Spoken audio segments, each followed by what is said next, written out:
Bonjour, moi c'est Virgile, je suis passionné de web ski depuis tout jeune et j'ai fait 3 fois champion du monde de la discipline. Je suis également ingénieur de formation et aujourd'hui chez Solamandi, je m'occupe de la conception des planches, de leur design et aussi du suivi de la fabrication notamment. Aujourd'hui je vais vous expliquer toutes les différentes étapes de la fabrication de nos planches, depuis la commande jusqu'à la livraison au client.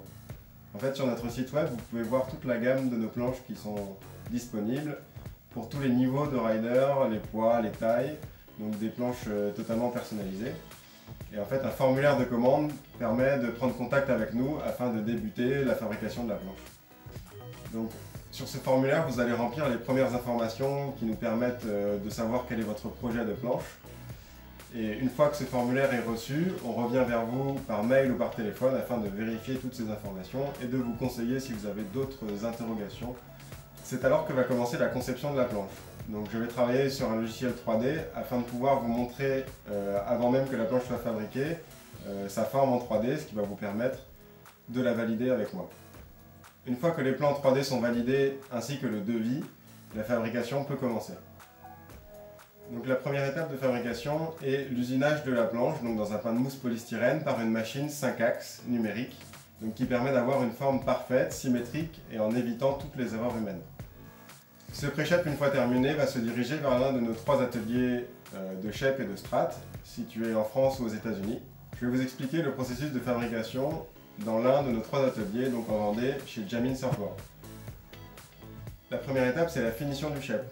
Donc à la main, l'artisan shaper, et avec son œil d'expert, va venir casser toutes les petites arêtes qui sont laissées par la machine pour obtenir une surface parfaite afin de réaliser le glace derrière.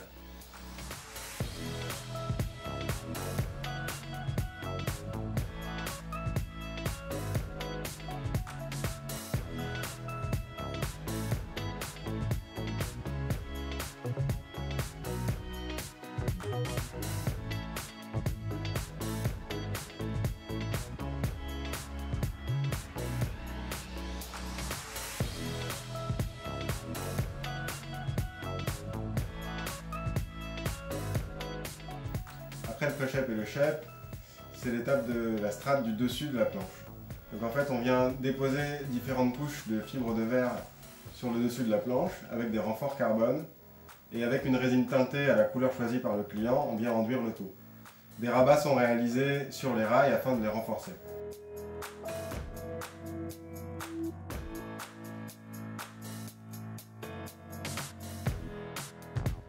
Donc, suite à la strate du dessus, on vient creuser les différents emplacements des ailerons, donc 3 ou 5 selon les configurations, et les coller à l'intérieur de ces emplacements.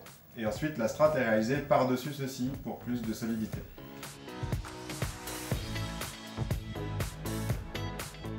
Un grand renfort carbone est disposé sur tout l'axe de la planche afin de la rigidifier.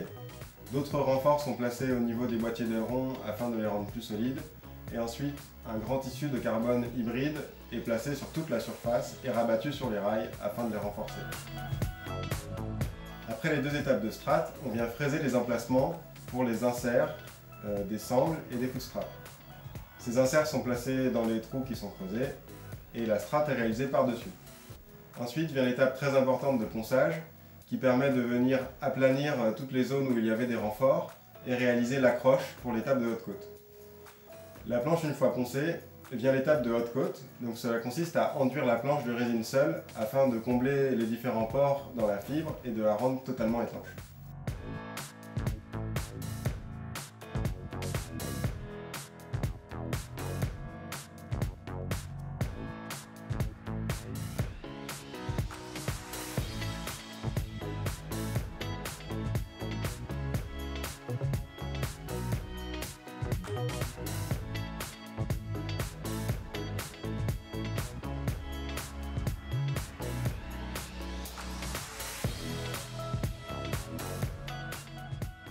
Ensuite vient l'étape du pinline qui est en fait un petit liseré blanc-noir qui vient enjoliver le raccord entre la fibre de carbone et la fibre de verre teinté.